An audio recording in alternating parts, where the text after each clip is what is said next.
Bismillahirrahmanirrahim. Assalamualaikum warahmatullahi wabarakatuh. Alhamdulillah, salatu wassalamu ala rasulillah wa ala alihi wa sahbihi wa ala.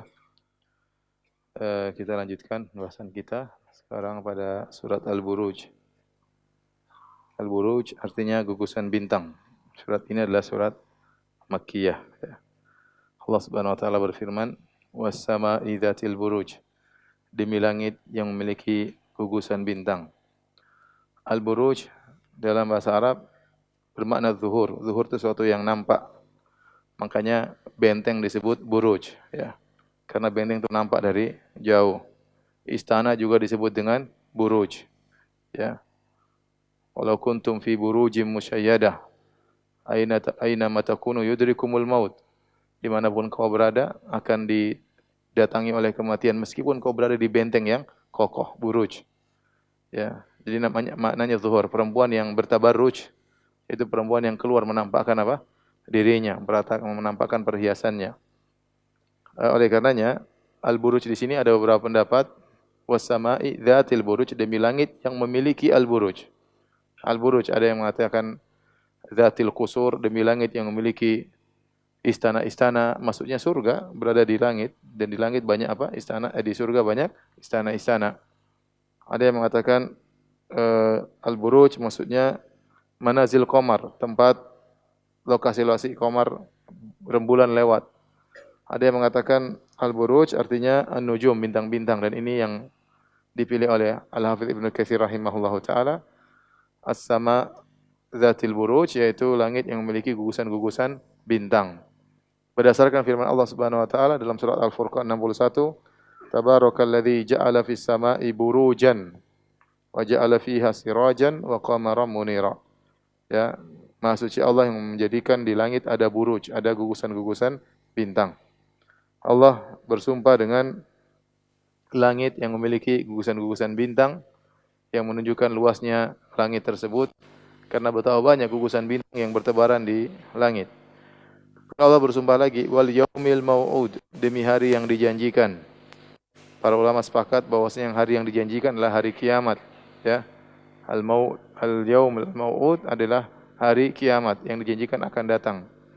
Wa syahidin wa masyhud, demi yang menyaksikan dan demi yang disaksikan. Ini ada banyak khilaf di kalangan para ahli tafsir apa yang dimaksud dengan demi yang menyaksikan dan demi yang disaksikan. Namun sering saya sampaikan, khilaf di kalangan ahlul tafsir adalah khilaf at-tanawwu', yaitu bukan khilaf kontradiktif, bukan khilaf saling bertabrakan, tapi khilaf sekedar beda sudut pandang, khilaf contoh. Khilaf apa? Contoh. Ini yang saya sampaikan. Kalau khilaf dalam fikih, hukum asalnya adalah tadad, kontradiktif. Satu bilang haram, satu bilang halal. Satu bilang sunnah, satu bilang bid'ah. Satu bilang makruh, satu bilang mustahab. Ini kalau khilaf fikih demikian, hukumnya bertabrakan. Tapi kalau khilaf dalam tafsir sebagaimana sering kita lewati, rata-rata khilaf contoh. Khilaf contoh seperti ihdinas siratal mustaqim, tunjukkanlah kami jalan yang lurus. Ada yang mengatakan jalan yang lurus maksudnya Al-Qur'an, ada yang mengatakan jalan lurus maksudnya agama Islam, ada yang mengatakan jalan lurus adalah Rasulullah sallallahu alaihi wasallam, ada yang mengatakan jalan lurus Abu Bakar dan Umar. Ini tidak ada khilaf, ini semuanya sama. Sekedar beda contoh, itu namanya khilaf tanawwu. Khilaf hanya beda contoh saja, ya. Sama wa syahidi wa masyhud. Apa yang dimaksud dengan syahid dan masyhud? Ada yang mengatakan syahid maksudnya adalah Muhammad, dan masyhud demikian juga ada yang mengatakan syahid masyhud adalah hari kiamat. Ada yang mengatakan syahid artinya hari Jumat. Ini beda-beda nih. Masyhud ada yang mengatakan hari kiamat, ada yang mengatakan hari Jumat, ada yang mengatakan hari Arafah, ada yang mengatakan hari Nahar, dibawa kepada hari-hari haji. Syahid ada yang mengatakan syahid Muhammad, ada yang mengatakan syahid Allah Subhanahu wa taala. Ya, ini khilaf tanawwu. Dan sebagian ulama seperti Syaukani dan Sa'di mengatakan syahid dan masyhud umum, demi yang menyaksikan dan demi yang dipersaksikan. Di antaranya adalah kisah yang dialami oleh orang-orang beriman yang disiksa oleh para raja, ya. Orang-orang kafir menyaksikan dan yang disaksikan adalah kaum mukminin yang disiksa, sebagaimana akan datang penjelasannya. Kemudian kata Allah Subhanahu wa taala, "Qutila ashabul ukhdud." Celaka, binasalah orang-orang yang membuat parit, ashabul ukhdud. Siapa ashabul ukhdud ini? Ini ada beberapa pendapat ya di kalangan para ahli tafsir. Yang pertama, pendapat disampaikan oleh Imam Tabari dalam tafsirnya dari Ali bin Abi Thalib radhiyallahu anhu, ashabul ukhdud artinya orang-orang yang menggali parit untuk menyiksa kaum mukminin. Parit digali, dinyalain api, kemudian dilemparlah orang-orang beriman di situ dibakar hidup-hidup. Pendapat pertama yang disebut ashabul ukhdud adalah orang-orang Persia. Orang Persia, jadi ceritanya ada seorang raja yang dia mabuk, setelah dia mabuk kemudian dia menzinahi putrinya sendiri, akhirnya putrinya hamil. Akhirnya dia malu, maka dia bilang sama para pendeta-pendeta yang ada di Persia, sampaikan kepada pengikutmu bahwasanya pernikahan maharim di antara seorang dengan mahramnya adalah halal, agar dia tidak malu. Tetapi akhirnya para pendeta tersebut tidak mau, akhirnya mereka dipaksa dan tidak mau juga, akhirnya mereka dibakar hidup-hidup. Sejak saat itulah pernikahan di antara maharim di Persia berlaku ya. Makanya mereka menikah, jadi anak menikah dengan ibunya, ayah menikah dengan anaknya, ponakan menikah dengan bibinya, itu terjadi di mana? Di Persia, dan itu hal yang biasa bagi mereka. Dan ini adalah perkara menunjukkan puncak keburukan akhlak mereka. Bagaimana seorang menikah dengan mahramnya sendiri. Makanya waktu di zaman Nabi SAW, waktu Persia sudah dikuasai oleh kaum muslimin, maka Umar menulis surat, suruh mereka jangan menikah di antara mahram, dilarang. Umar melarang. Karena mereka masih mempraktekkan apa? Praktek buruk tersebut, menikah di antara mahram ya. Ya, sampai kemudian ada raja Yazdajir menikah dengan putrinya sendiri, Yazdajir II menikah dengan putrinya sendiri, terus cekcok, terjadi KDRT. Akhirnya putrinya dibunuh, yang dijadikan apa? Istrinya. Waliyadzubillah. Pendeta-pendeta disuruh berfatwa agar sesuai dengan keinginan raja. Tapi pendeta tidak mau, akhirnya pendeta-pendeta tersebut dibakar hidup-hidup. Ini pendapat. Pendapat yang lain, kalau itu di Persia. Yang pendapat lain mengatakan Ibnu Ishaq dalam sirahnya menyebutkan yang dibunuh adalah kaum Nasrani di Yaman, bukan di Persia. Sebut ada seorang bernama Zunuwas. Zunuwas ini dia dari agama Nasrani kemudian masuk Yahudi. Setelah itu dia mengajak orang-orang Nasrani di Yaman untuk masuk Yahudi, namun mereka tidak mau. Akhirnya Zunuwas pun marah, dia seorang raja, maka dia pun menggalak parit, dia bunuh 20.000 orang Nasrani. Ahlul Kitab dibunuh di situ 20.000 orang di Yaman. Pendapat yang ketiga yang ini datang dalam hadis yaitu terjadi pada Bani Israel. Yaitu zaman antara Nabi Isa dengan Nabi Muhammad SAW. Jadi di zaman Bani Israel antara Nabi Isa dengan Nabi Muhammad SAW. Saya bacakan hadisnya. Nabi yang bercerita, kata Nabi dari As-Suhaib radhiyallahu taala anhu anna Rasulullah SAW, Rasulullah SAW berkata, kana malikun fiman kana qablakum, ada seorang raja sebelum kalian, wa kana lahu sahirun, dia memiliki seorang penyihir. Falamma kabira qala lil malik, tatkala penyihir ini sudah tua, dia mau mati, dia bilang kepada sang raja, inni qad kabirtu fab'ats ilayya gulaman wa allimhu sihr. Saya mau mati wahai raja, kirimkan kepadaku seorang pemuda, saya mau wariskan ilmu sihir saya ya. Mau diajarin ya. Biar ada dosa jariah ya. Jadi ada penerusnya. Fab'atsa ilaihi gulaman, maka raja pun mengutus dia seorang pemuda. Yu'allimuhu, untuk diajarin oleh penyihir yang sudah tua tadi. Pemuda tadi pergi menuju rumah tukang sihir. Fakana fi tariqihi idza salaka rahibun faqa'ada ilaihi wa sami'a kalamahu. Setiap dia mau ke rumah tukang sihir, di tengah jalan ada seorang pendeta yang ceramah, maka dia pun duduk, dia dengar ceramahnya pendeta tersebut. Fa'ajabahu, maka dia pun kagum dengan ceramah, dia senang. Fakana idza ata sahir marra bir rahib. Maka setiap kali dia pergi ke tukang sihir, dia mampir di pendeta tersebut. Kemudian dia duduk. Ya, kemudian dia dengarkan ceramah pendeta tersebut. Fa idza ata sahira darabahu. Maka kalau sampai di tukang sihir, terus dia tanya, "Dari mana kamu kok terlambat?" Saya tadi dengar ceramahnya pendeta. Maka tukang sihir pun mukul pemuda ini. Kelihatannya pemuda ini cerdas, makanya dia dipilih. Dipilih oleh raja untuk apa? Untuk bisa belajar ilmu sihir. Gara-gara terlambat dipukulin sama kakek sihir tua tadi. Fasyaka dzalika ila rahib. Kemudian dia cerita kepada rahib, dia mengeluh, saya dipukul sama tukang sihir. Akhirnya sang rahib berkata, "Idza khasyita sahir faqul habasani ahli." Kalau kau takut kepada tukang sihir, bilang aja saya ditahan. Jangan bilang ditahan sama pendeta, bilang saya ditahan keluargaku. Saya ditahan sama keluargaku. Wa idza khasyita ahlak faqul habasani sahir. Kalau kau ditahan sama keluargamu, bilang aja kalau kau terlambat pulang ke keluargamu, bilang saya ditahan sama tukang sihir. Pokoknya jangan bilang ditahan sama saya. Ya. Ini diajarin sama pendeta. Jadi gimana melakukan tauriyah supaya tidak dipukul sama tukang sihir. Fa bainama huwa kadzalik, tatkala dia sedang dalam kondisi demikian, id ata ala dabatin azimatin qad habasatin nas. Tiba-tiba ada hewan buas di kampung tersebut yang menghalangi orang-orang. Orang mungkin mau lewat, tidak bisa, ada hewan mungkin lalu lalang di situ. Entah singa, entah macan, entah apa. Dia heran, orang enggak bisa lewat. Maka dia berkata, faqala al-yauma a'lamu sahir afdal amir rahib. Maka dia bilang, hari ini saya akan tahu siapa yang lebih baik. Apakah tukang sihir ataukah sang pendeta? Yang lebih afdal. Fa akhadha hajaran faqala. Maka dia ambil batu, dia berkata, Allahumma in kana amru rahib ahabba ilaika min amri sahir faqtul hadhihi dabbah hatta yamdiyan nas.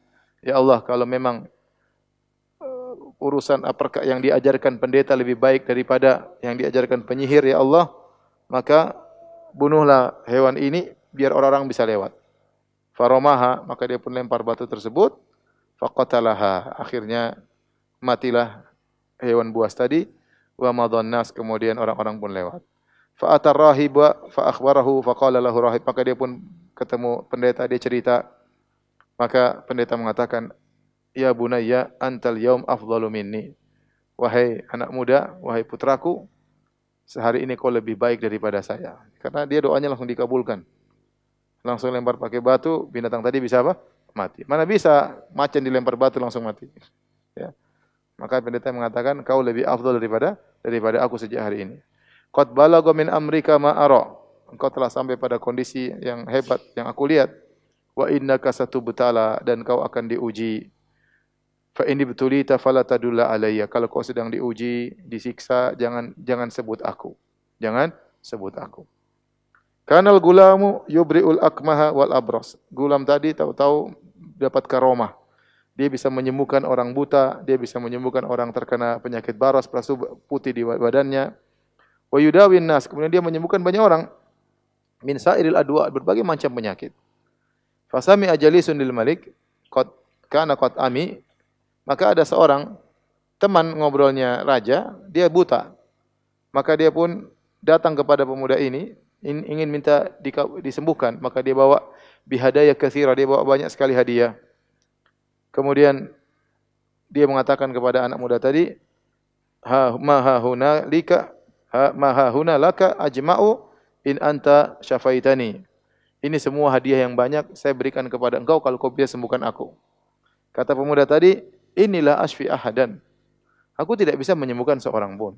Innama yashfillahu, yang sembuhkan adalah siapa? Allah Subhanahu wa taala. Fa in anta amanta billah da'autullaha fasyafaka. Kalau kau beriman kepada Allah, aku akan berdoa kepada Allah dan Allah akan menyembuhkanmu. Fa amana billah. Maka dia pun beriman kepada Allah, teman duduknya, teman ngobrolnya raja. Fasyafahullah, maka Allah pun menyembuhkan teman raja ini, akhirnya bisa melihat lagi.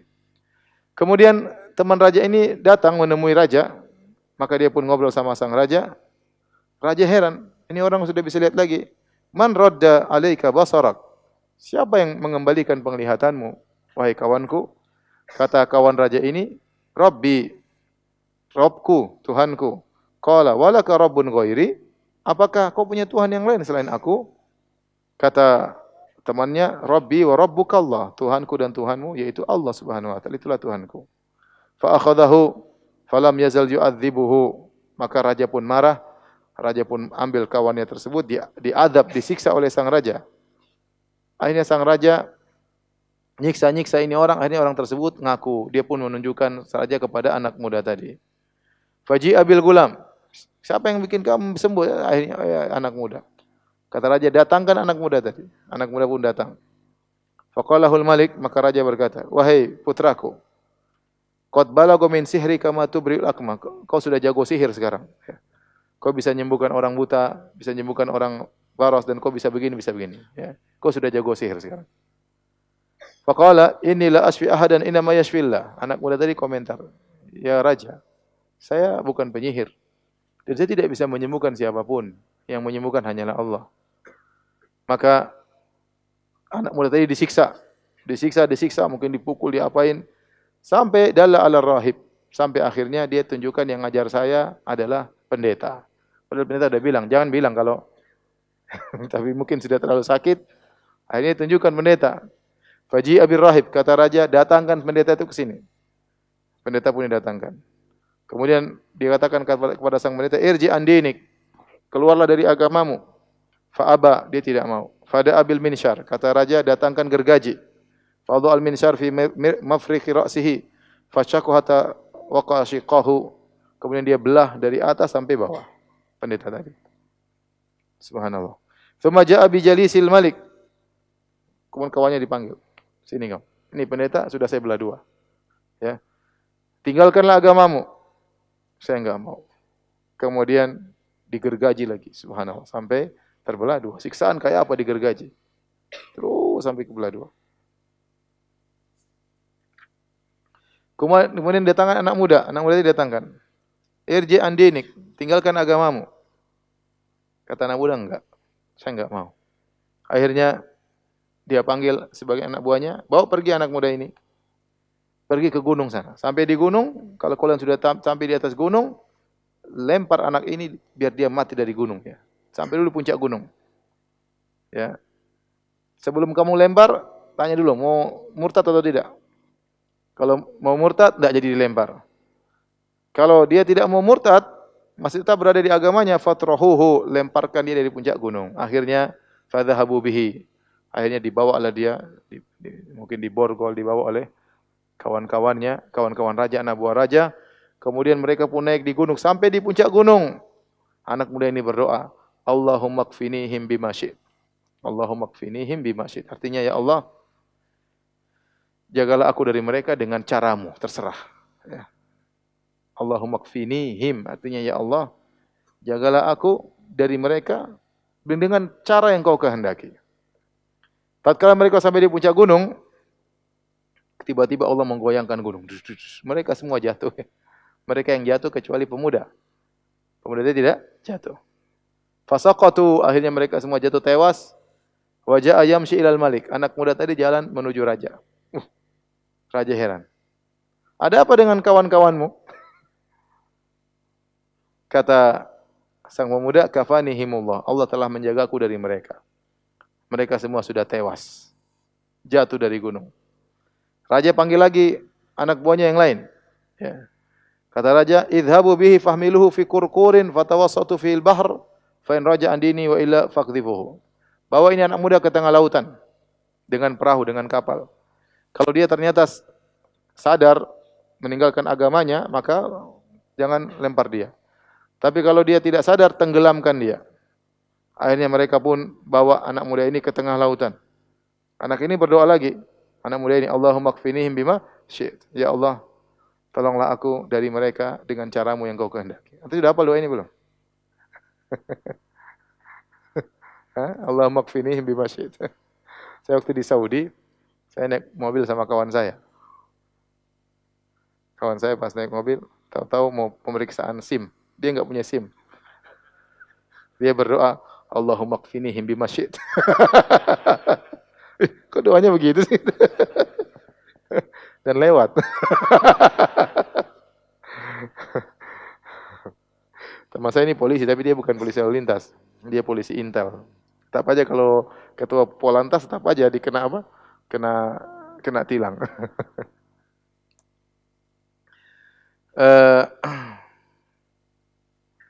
Kemudian akhirnya dia berdoa sampai di tengah lautan, akhirnya kapal kebalik, mereka semua mati. Ya, dia selamat. Dia pulang lagi lapor sama raja. Wis, datang lagi. Wajah ayam si ilal malik. Ini dia enggak lari, dia datang sama raja ini. Saya masih hidup. Kemudian dia tanya, mana teman-temanmu yang bawa ke kapal? Kata dia, semuanya sudah tewas. Allah sudah selamatkan saya. Kemudian dia berkata, mungkin ilham dari Allah, dia berkata, wahai raja, innaka lasta biqatili, kau tidak bisa bunuh saya, wahai raja. Hatta taf'ala ma amuruka bi, sampai kau kerjakan apa yang aku perintahkan. Wa ma huwa, apa yang bisa saya kerjakan supaya saya bisa bunuh kamu? Tajma'un nas fi sa'idin wahidin, kumpulkan seluruh rakyatmu di suatu daratan yang luas, dataran yang luas. Wa taslubuni ala jid'in, kemudian kau salib aku di sebuah korma. Tsumma khudh sahman min kinanati, kemudian ambillah salah satu anak panah tapi dari tempat anak-anak panahku. Ambil dari anak panahku. Tsumma da'isam fi kabidil qaus, kemudian letakkanlah panah tersebut di tengah-tengah busur.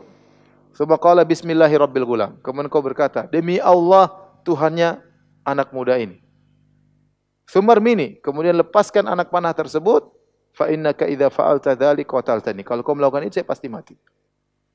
Maka dia nurut sama, dia pengen bunuh ini orang mengganggu karena ini bikin masalah di kerajaannya. Maka dia kumpulkan rakyatnya semuanya, dia kumpulkan. Setelah mereka berkumpul semuanya nonton, disaliblah anak muda tersebut, itu diikat.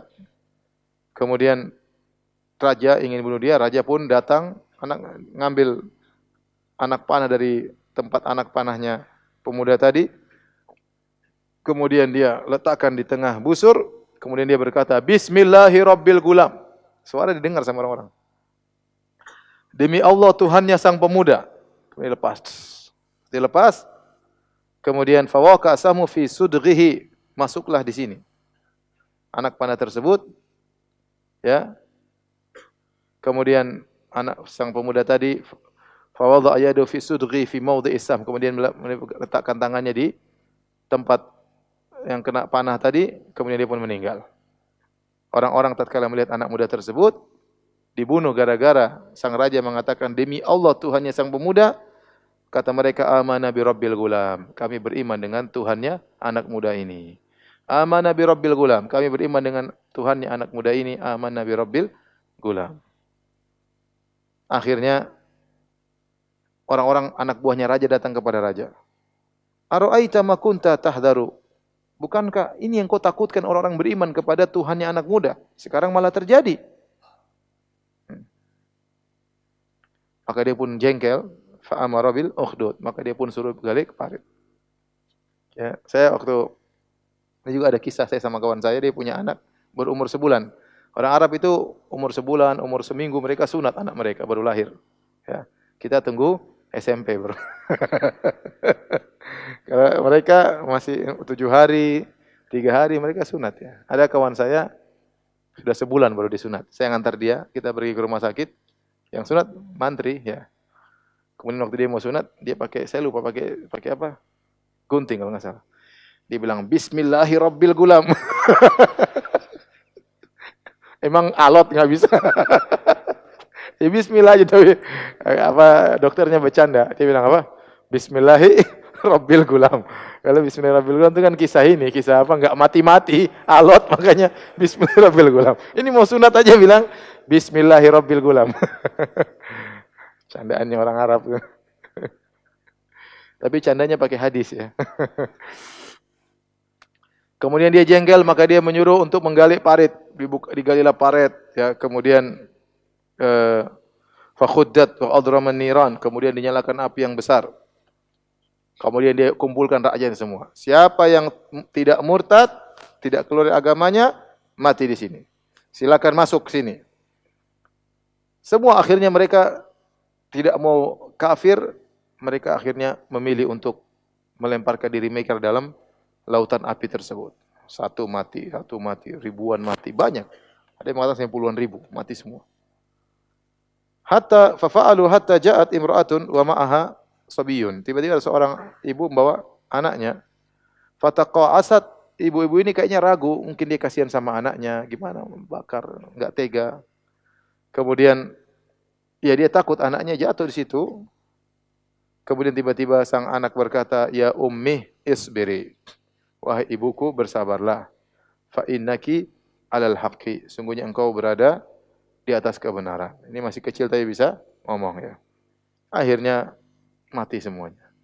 Inilah disebutkan oleh sebagian ahli tafsir, inilah maksudnya dalam ayat ini, qutila ashabul ukhdud. Celakalah para penggali parit, itu raja dan anak buahnya.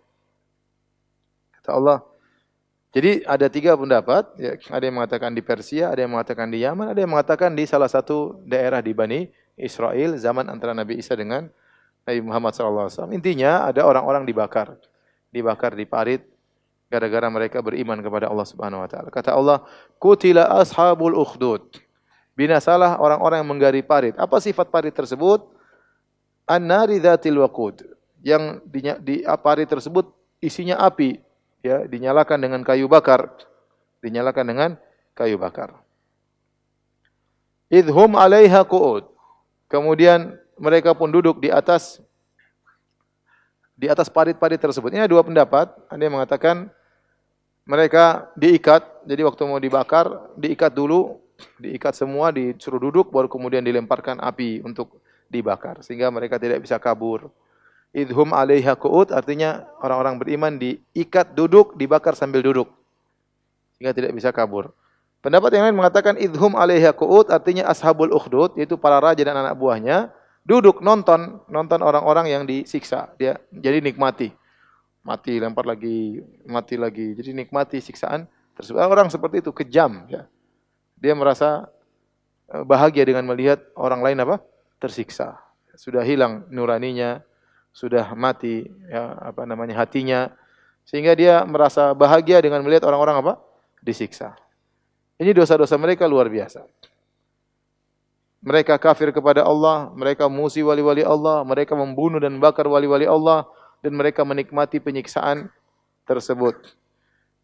Kata Allah, wa hum 'ala ma yaf'aluna bil mu'minina syuhud. Sedangkan mereka menyaksikan apa yang mereka perbuat terhadap orang beriman. Jadi mereka duduk nonton dibantainya orang-orang beriman. Kata Allah, wa ma naqamu minhum illa ayyuminu billahil azizil hamid.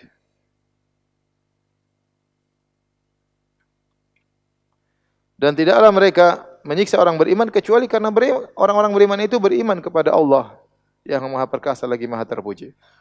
Ini orang-orang yang disiksa bukan karena mereka berbuat kriminal, bukan karena mereka merusak di negara, tidak. Bukan karena mereka membuat keonaran, tidak, tapi mereka gara-gara mereka apa? Beriman. Dan ada di saudara-saudara kita di berbagai negara yang seperti itu. Mereka disiksa, dibunuh oleh pemerintahnya bukan karena apa-apa, oleh negaranya, bukan karena mereka kriminal, tapi mereka karena mereka Islam, itu aja. Di Rusia dulu seperti itu, banyak orang kaum muslimin yang dibunuhin. Ya. Ya, bukan apa, karena mereka beriman. Ya. Hanya karena mereka beriman maka mereka dibunuh. Mereka tidak suka lihat orang beriman. Sekarang sebagian tempat kemarin ada kawan yang telepon lewat halo Ustadz dari Amerika, saya lupa daerah mana. Ustadz gimana Ustadz? Di sana lagi ada fobia terhadap Islam. Tahu-tahu orang Islam diberhentikan, ditembakin, bayangkan, dibunuh sebagian orang di sana. Islam mulai berkembang, ada yang nggak suka, ya, bunuh. Sama seperti yang kemarin di mana? Itu Selandia Baru. Ya. Kenapa dibunuh? Gara-gara mereka Islam. Mereka bikin kriminal, nggak ada kriminal mereka lakukan. Nggak ada kriminal, cuma gara-gara mereka beriman, itu aja. Dibunuh. Nggak suka lihat orang beriman, akhirnya dibunuh. Makanya Allah mengatakan, wa ma naqamu minhum, tidaklah mereka ini disiksa kecuali apa? Illa an yu'minu billahil. Karena mereka beriman kepada Allah maka mereka disiksa, dibunuh, dibakar hidup-hidup. Ya.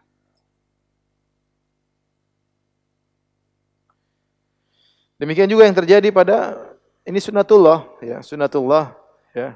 Banyak orang dimusuhi gara-gara menjalankan syariat Islam. Coba wanita berjilbab diejek, wanita bercadar diejek. Apa masih tidak ganggu? Ente diganggu sama dia? Kan enggak. Hanya pakai cadar diganggu, dihina-hina. Hanya celana cingkrang, kita celana cingkrang ganggu orang enggak? Kenapa kita diganggu? Apa masalahnya? Ya, kecuali anak ganggu ente, bolehlah ente ganggu anak. Anak enggak ganggu ente, anak pingin ke masjid aja, pingin cingkrangan, terus anak dihina. Ya, ada perempuan bercadar kemudian dihina, ya, panggil ninja lah. Ya, kadang diajak karate. Jadi kecuali kalau, jadi kenapa gara-gara Islam kemudian diganggu, di apa namanya? Seperti kisah Nabi Lut. Kisah Nabi Lut waktu Nabi Lut memperingatkan mereka jangan berbuat homoseksual, itu perbuatan mungkar. Maka ya mereka mengatakan usir Nabi Lut dan pengikutnya, innahum unasun yatatahharun. Mereka hanyalah kaum yang sok suci. Sok apa? Sok suci. Jadi orang-orang kafir ingin kita kafir seperti mereka. Orang pelaku maksiat kita ingin kita pelaku maksiat seperti mereka. Orang liberal pingin kita liberal seperti apa? Seperti mereka. Kata Allah, alladzi lahu mulkus samawati wal ardi wallahu ala kulli syai'in qadir. Syai'in syahid. Tidaklah mereka disiksa kecuali karena mereka beriman kepada Allah yang milik Allah segala kerajaan langit dan bumi dan Allah Maha menyaksikan atas segala sesuatu. Apa yang mereka lakukan itu tidak luput dari persaksian Allah, tidak luput dari pandangan Allah. Semuanya akan dimintai pertanggungjawaban. Jadi ini dalil bahwasanya juga ya tidak mesti kezaliman itu dibalas di dunia, tidak mesti. Terkadang kezaliman dibalas di mana? Akhirat. Ini mereka bunuh orang-orang beriman, dibunuh selesai. Tapi orang beriman ini masuk surga. Yang mendolimi Allah tidak lalai. Allah bilang syahid, Allah saksikan. Ya, bisa jadi kezaliman terjadi. Ya, kemudian tidak hilang kezaliman. Orang yang zalim tadi tetap eksis, orang yang zalim tadi tetap kaya, orang zalim tetap berkuasa misalnya, tapi tidak ada kemudian Allah tidak memberi hukuman kepadanya di dunia. Karena bisa jadi Allah tunda di mana? Di akhirat. Seperti firman Allah situ, lihat halaman 253. Wala tahsabannallaha ghafilan amma ya'maludz zalimun. Jangan kau sangka Allah lalai dari apa yang dilakukan orang zalim. Innama yu'akhiruhum liyaumin tashkhasu fihil absar. Allah tunda adab mereka nanti pada hari kiamat kelak tatkala mata-mata terbelalak. Ya, ketakutan pada hari tersebut. Setelah itu Allah berfirman, innal ladzina fatanul mu'minina wal mu'minati tsumma lam yatubu. Sungguhnya orang-orang yang telah membakar kaum mukmin kaum mukminat kemudian mereka tidak bertobat, falahum adzabu jahannam wa lahum adzabul harik. Bagi mereka azab yang neraka jahanam, azab membakar. Di sini ayat menunjukkan luasnya rahmat Allah.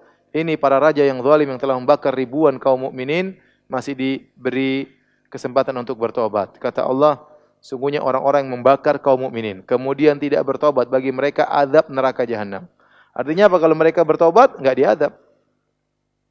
Kalau mereka bertobat maka tidak diazab. Makanya ini kata Hasan al-Basri, unzuru ila karamillah. Lihatlah pada betapa baiknya Allah Subhanahu wa taala. Qatalu awliya Allah, ini orang-orang telah membunuh, membakar wali-wali Allah. Kemudian Allah wa huwa yad'uuhum, dan Allah tetap menyuruh mereka untuk mendapat ampunan dari Allah Subhanahu wa taala, ya. Maksud saya, kalau kita pakai logika kita, ada orang bakar 5 orang. Ada orang misalnya jahat ya, dia kumpulkan 5 orang wanita berjilbab, kemudian dia bakar, ditonton sama dia. Kita bilang orang ini kira-kira bisa diterima tobatnya atau tidak? Mungkin kita bilang enggak bisa. Ini pasti neraka paling bawah, tetanggaan sama iblis ya. Karena bayangkan dia bakar 5 orang berjilbab, dia nonton, dia ketawa-ketawa nontonnya. Itulah mereka ini, raja-raja ini. Bukan 5 orang, ribuan dia bakar dan dia nonton. Santai, senang nonton pemandangan yang mengerikan tersebut. Tetapi kalau dia bertobat, diampuni atau tidak? Diampuni. Ya, makanya rahmat Allah sangat luas. Apalagi dosa-dosa yang lebih kecil daripada ini, ya. Selama seorang bertobat kepada Allah, maka akan diampuni oleh Allah Subhanahu wa taala. Allah berfirman setelah itu, innal ladzina amanu wa amilus solihati lahum jannatun tajri min tahtihal anhar, dzalikal fawzul kabir. Kemenangan mereka di surga. Mereka tidak menang di dunia, mereka menang di mana? Akhirat. Itu yang disita tadi dibunuh. Dia tidak menang di dunia. Dunia dia kalah, dibunuh. Ya, tapi kata Allah, sungguhnya orang beriman amal soleh, bagi mereka surga yang mengalir di bawahnya sungai-sungai. Dzalikal fawzul kabir. Itu kemenangan yang besar. Pendeta tadi kalah atau menang di dunia? Kalah. Digergaji. Orang teman raja tadi yang sudah buta kemudian bisa melihat lagi, kalah atau menang? Kalah. Sang pemuda kalah atau menang? Kalah, mati. Orang beriman puluhan ribu kalah semuanya. Di dunia kalah. Nah, tapi di akhirat dia menang. Jadi maksud saya tidak mesti namanya kezaliman harus kalah di dunia. Kadang kalah, kadang menang. Kalau selalu kezaliman kalah, maka tidak ada ujian. Allah menjadikan demikian. Terkadang kezaliman menang, terkadang kezaliman kalah agar ujian terus berlaku. Kalau setiap orang munafik pasti kalah, setiap orang kafir pasti kalah, maka semua orang akan masuk Islam. Paham? Maka semua orang akan masuk Islam. Tapi demikianlah berlaku di dalam kehidupan dunia ini, terkadang menang, terkadang kalah, ya. Agar ujian tetap berlaku. Kemudian setelah itu Allah Subhanahu wa taala berfirman, "Inna batasya rabbika lasyadid." Sungguhnya siksaan Tuhanmu sangat keras. Ya, hati-hati orang di dunia berbuat zalim. Kalau Allah azab dia di dunia bisa, atau Allah azab dia di akhirat, atau Allah azab dua-duanya dunia dan akhirat. Kata Allah, "Wa kadzalika akhdhu rabbika idza akhadhal qura wa hiya zalimah." Demikianlah siksaan Tuhanmu kalau Tuhanmu menyiksa suatu negeri dan negeri tersebut berbuat zalim, inna akhdahu alimun syadid. Sungguhnya siksaannya sangat pedih. Kemudian kata Allah Subhanahu wa taala, innahu huwa yubdi'u wa yu'id. Sungguhnya dialah Allah yang menciptakan makhluk dan akan menghidupkan mereka kembali. Wa huwal ghafurul wadud. Dan dia adalah Allah Subhanahu yang Maha Pengampun lagi Maha mencintai. Al-Wadud artinya mencintai. Mencintai. Hud itu artinya mencintai. Ini ayat Allah menggabungkan antara mengampuni dan mencintai. Sebagai bantahan orang-orang yang menyangka kalau seorang berbuat maksiat tidak akan dicintai lagi oleh Allah. Orang bermaksiat sebesar apapun maksiatnya, kalau dia kembali kepada Allah maka dia akan dicintai oleh Allah Subhanahu dengan syarat dia bertobat, ya. Makanya dalam hadis Rasulullah SAW mengatakan, "Allahu asyaddu farahan bi taubati abdihi na yatubu ilaihi." Allah sangat bergembira, ya, dengan gembiranya seorang bertobat kepada Allah Subhanahu wa taala. Jadi kalau antum berdosa, jangan lupa bertobat kepada Allah Subhanahu wa taala, ya. Allah tutup aib antum mungkin tidak ketahuan, ya. Itu bentuk kasih sayang Allah kepada antum. Bukan berarti antum ditutup aibnya malah semakin parah. Ingat, Allah kasih kesempatan untuk bertobat. Maka bertobat agar Allah mencintai seorang yang kembali kepada Allah Subhanahu wa taala. Allah berfirman, "Dzul Arsyil Majid." Ya, yang memiliki arsy yang maha mulia. Jadi Allah memiliki arsy dan Allah maha agung. Dalam sebagian qiraat Dzul Arsyil Majidi. Dalam sebagian qiraat Dzul Arsyil Majidu. Kalau Dzul Arsyil Majidu berarti Allah yang maha mulia, pemilik arsy. Kalau Dzul Arsyil Majidi artinya Allah memiliki arsy yang mulia. Dua-duanya benar. Arsy adalah singgasana Allah Subhanahu wa taala, ya. Dan pada hari kiamat kelak akan dipukul oleh 8 malaikat. Wal malaku ala arja'iha, dan para malaikat berada di berbagai penjuru langit. Wa yahmilu arsya rabbika fawqahum yawma idzin thamaniyah, dan akan dipikul oleh 8 malaikat, ya. Mikul arsy tersebut. Arsy itu sangat luas. Setelah itu kursi, wasi'a kursiyyu samawati wal ard. Kursi Allah meliputi langit dan bumi. Mas samawati sab'u fil kursi ila kal halqatin mulqatin bi ardin falat. Tidaklah langit dan bumi dibandingkan dengan kursi kecuali seperti cincin yang dilemparkan di padang pasir. Wa fadlul arsy al kursi ka fadli tilkal falat ala tilkal halqah. Dibandingkannya arsy dengan kursi sama. Kursi seperti cincin yang dilepaskan di padang arsy. Jadi arsy sangat apa? Sangat luas, sangat luas. Dan Allah di atas arsy bukan berarti Allah butuh kepada arsy. Ini jangan disangka demikian, ya. Allah hanya punya arsy singgasana, bahwasanya Allah itu maha hebat. Raja-raja punya singgasana, singgasana Allah lebih apa? Hebat lagi, tapi Allah tidak butuh dengan arsy tersebut. Allah tidak butuh dengan langit. Ya, Allah, bahkan Allah yang memegang langit, bahkan Allah yang menahan langit sebagaimana kita jelaskan pada pertemuan-pertemuan yang lalu. Ya. Makanya tidak semua yang di atas butuh kepada yang di bawah. Contohnya langit dan bumi, ya. Langit dan bumi, langit di atas, bumi di bawah. Tapi lebih luas apa? Langit. Lebih besar langit daripada bumi. Dan tidak ada bighairi amadin tarawunaha, tidak ada tiang yang menyangga langit. Langit tidak butuh dengan bumi, justru bumi yang butuh dengan langit, ya. Maka jangan sampai seperti ahlul bidah, mereka mengatakan tidak mungkin Allah di atas arsy. Kalau di atas arsy berarti Allah butuh kepada arsy, berarti Allah lebih kecil daripada arsy. Ini semua adalah logika yang tidak benar, ya. Tidak berarti yang di atas mesti lebih kecil daripada yang di bawah. Tidak mesti yang di atas butuh kepada yang di bawah. Contohnya langit dan bumi. Langit tidak butuh kepada bumi dan langit lebih luas daripada bumi. Demikian juga arsy, ya. Maka Allah Subhanahu wa taala tidak butuh dengan arsy. Allah hanya menunjukkan keagungannya. Sama seperti Allah punya malaikat. Allah tidak butuh dengan malaikat, tapi Allah yang tunjukkan Allah punya pasukan yang banyak. Ya, tanpa malaikat pun Allah tinggal bilang apa? Kun fayakun. Tapi demikian Allah bikin aturan agar kita tahu bahwasanya Tuhan kita ini raja di raja, yang memiliki banyak kekuasaan. Dalam satu hadis kata Nabi SAW, "Udzina li an uhadditsa an malakin min malaikati Allahi min malaikatillah min hamalatil arsy." Aku diizinkan oleh Allah untuk bercerita tentang satu malaikat di antara malaikat-malaikat yang memikul arsy. Inna ma baina syahmati udhuni ila atiki masiratu sab'i mi'ati amin. Kata Nabi, saya diizinkan menceritakan tentang malaikat pemikul arsy antara telinganya sampai pundaknya jaraknya sejauh 700 tahun perjalanan ya. Dari telinga sampai mana? Kata Allah, fa'alul lima yurid. Allah melakukan apa yang Dia kehendaki. Allah ingin apa saja, tidak ada yang bisa menahan, tidak ada yang bisa menghalangi. Kemudian kata Allah, hal ataka hadithul junud. Sudahkah datang kepadamu berita kaum-kaum para penentang? Fir'aun wa Thamud. Di antara para penentang tersebut adalah Fir'aun dan kaum Thamud. Yang Fir'aun memiliki pasukan menentang Nabi Musa. Kaum Thamud memiliki kekuatan menentang Nabi Saleh. Ya. Balil ladzina kafaru fi takdzib. Dan sungguhnya orang kafir selalu mendustakan.